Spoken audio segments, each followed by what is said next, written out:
ఎవరైనా భారతదేశంలో ఆధార్ కార్డు చూపెట్టి రేషన్ కార్డు తీసుకున్న తర్వాత ఆ యొక్క సబ్సిడీ రేషన్ మొత్తం తమ పిల్లలకు తమ కుటుంబానికి పోషించుకుంటూ ఉండి ఓటరు కావచ్చా అనేటువంటి సూటి ప్రశ్న. అనగా ఆధార్ కార్డు ఓటరుగా నియమించబడడానికి, ఓటరుగా గుర్తింపు పొందడానికి అది ఒక 12వ డాక్యుమెంట్గా యాక్సెప్ట్ చేయాలా అని ప్రశ్నించడం జరిగింది. నిన్న జరిగినటువంటి సుప్రీంకోర్టు వాదోపవాదాల మధ్య Chief Justice of India Surya Kant ఈ ప్రశ్న కపిల్ సిబాల్కు లేవనెత్తితే దానికి జవాబుగా ఇది నిజమే, ఒక విదేశీయుడు భారతదేశంలో ఆధార్ కార్డు సంపాదించి ఓటరుగా నమోదు చేయడం కరెక్ట్ కాకపోవచ్చును, కానీ విదేశాలకు అనగా పక్కనున్నటువంటి బార్డర్ రాష్ట్రాలతో, బార్డర్ దేశంలతో ఉన్నటువంటి కొన్ని రాష్ట్రాల విషయంలోనైతే ఇది నిజమే కావచ్చు, కానీ ఆ యొక్క నిజమైనటువంటి అంశమే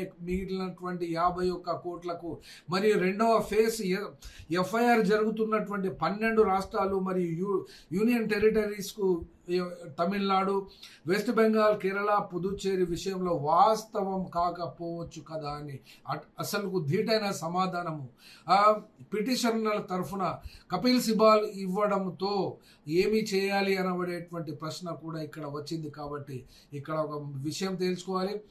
ఈ యొక్క బంచ్ ఆఫ్ పిటిషన్స్ బీహార్లో జరిగినటువంటి ఎస్ఐఆర్ మీద వాదనలు, పిటిషన్స్ జరిగినాయి. అంటే బీహార్ ఎన్నికలు అయిపోయినాయి, మంత్రివర్గం వచ్చేసింది, చీఫ్ మినిస్టరు మరియు హోమ్ మినిస్టర్ల శాఖలు కూడా అయిపోయినాయి, బుల్డోజర్ రాజ్యం కూడా వచ్చింది. కానీ ఇక్కడ సుప్రీంకోర్టులో ఎస్ఐఆర్ మీద వాదనలు పూర్తి కాలేదు. అంటే పేషెంట్ చచ్చిపోయిన సంవత్సరానికి కూడా ఎవరు చంపారో తెలియదు, ఎట్లా చచ్చిపోయాడో తెలియదు అన్నట్టుగా భారతదేశం యొక్క న్యాయ వ్యవస్థ ఉన్నది అనడానికి నిన్న జరిగినటువంటి యొక్క సుప్రీంకోర్టు ఈ యొక్క విషయమే ఈ యొక్క సాక్ష్యంగా ఇది నిరూపించబడినది ఇక్కడ.